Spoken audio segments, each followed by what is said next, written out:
గురుభ్యో నమః. శ్రీమాత్రే నమః. చాలా అరుదుగా మనం చూస్తున్నటువంటి రేఖలు కలిగినటువంటి చేతుల్లో ఇది ఒకటి.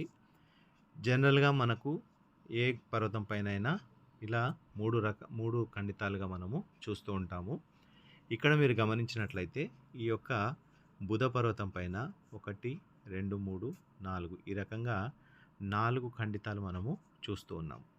ఈ 4 ఖండితాలు ఉండడం అనేది చాలా మంచి అదృష్టాన్ని సూచిస్తుంది. ఇలాంటి వాళ్ళు చాలా చురుకుగా ఉండడము, మంచి కమ్యూనికేషన్ కలిగి ఉంటారు.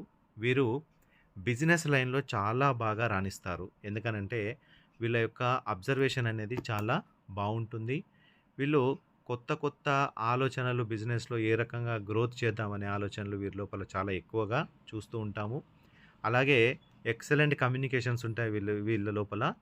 కమ్యూనికేటివ్ వినియోగదారులతో గానీ, లేదా డీలర్‌తో గానీ కమ్యూనికేషన్ చాలా బాగా వీరికి ఉంటుంది.